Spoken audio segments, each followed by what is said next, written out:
Hi guys, and welcome back to my channel. Sorry for the bird noise. Bobby Elvis, I should say, has moved into the bird room with me, and so he has running commentary all throughout everything I do. A friend of mine asked me to show them how I make these angels that I make up around Christmas time. Well, actually, I make them up kind of all during the year. They make cute little things for keychains or necklaces, or I have one that's hanging on the rearview mirror in my car, just whatever you want to do with them.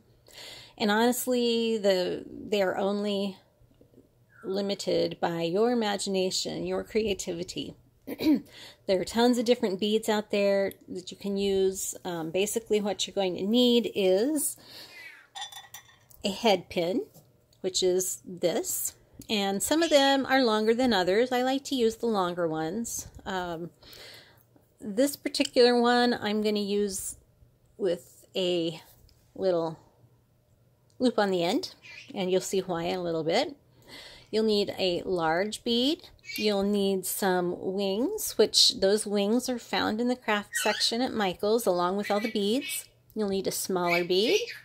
And then you'll need a halo, which this particular halo is kind of an off-centerish, off-color, I guess bronze would be. But they look like this, and they're also found, you can buy them by the string. They're all different colors, just whatever you want to do. And then sometimes you might need a little smaller bead, like a little seed bead like this, to put on top of your halo so that things don't fall off. Sometimes it helps them be a little more stable. So here's what we're going to do. Onto the little loop, I'm going to put a bell. This is just a little bell that I have added a, what do you call these things? The little ring, split ring. And we're going to put this onto the loop. This is, you could put a little jewel or sparkle if you wanted to.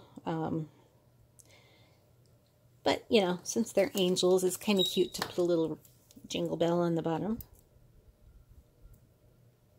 Jump rings, that's what they're called. Thank you. Okay. The tool I use to do that is just any kind of a craft plier that has sort of flat edges to give you a good grip. And then you want to make sure that those edges are crimped together as well as you can.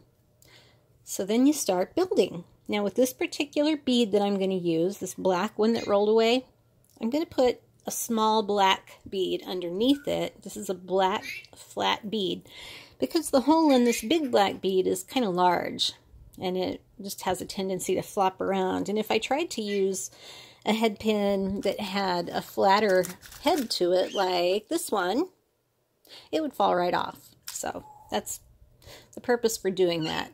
Actually, now that I think about it, yeah, we'll leave it there. It's probably not necessary for this one, but I'm going to choose this particular pair of wings. I think they're pretty. And then this is the bead that I chose. And again, what these look like in the end is limited only by your own imagination. I have made them all colors, shapes, and sizes. I have made them with little skulls on the bottoms. I've done all kinds of crazy things. So now here I have all of the beads except for that little top one I was telling you about to kind of stabilize things. And depending on how long the bit is that you have left at the top, you may not want to use this bead. It's just kind of up to you. I'm going to see what it looks like here. And, yeah, I think I like it. I think I like it there. I'm going to leave it. So I'm going to take I don't know the specific name for this tool. I do apologize. I think it's a needle nose plier craft tool. And I'm going to turn this straight piece. I'm just going to grab it at the very tip end and just loop it on around. And if you have a little bit extra looping over, that's okay. Nobody's going to bite you. And just kind of straighten it out.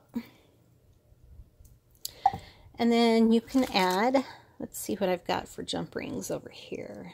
It's a pretty big one, but yeah. You can add a jump ring, close it up good. Some people can use their fingernails for this every time, but my fingernails have had it. They've absolutely had it with all of the crafts I did this particular winter. So there she is.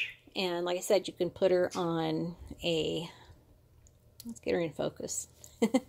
You could put her on a ribbon and put her on your rearview mirror in your car, or you could make a necklace or put it on a keychain or whatever you want. And if you want to use all super expensive like Swarovski crystal beads and everything and sterling silver, you can do that. You can make them into earrings, just whatever you want to do. So I hope this little, sorry Bobby Elvis, I'm talking. Hope this little video was at least somewhat helpful for those of you who want me to explain how to do this. If not, give me a holler. I'll see if I can come up with some kind of a diagram on paper, but I figured it might be easier to explain it than to try to write down the directions. If you need any help at all, give me a holler, you guys. Thanks for watching. See you again next time. Bobby Elvis too. Sorry.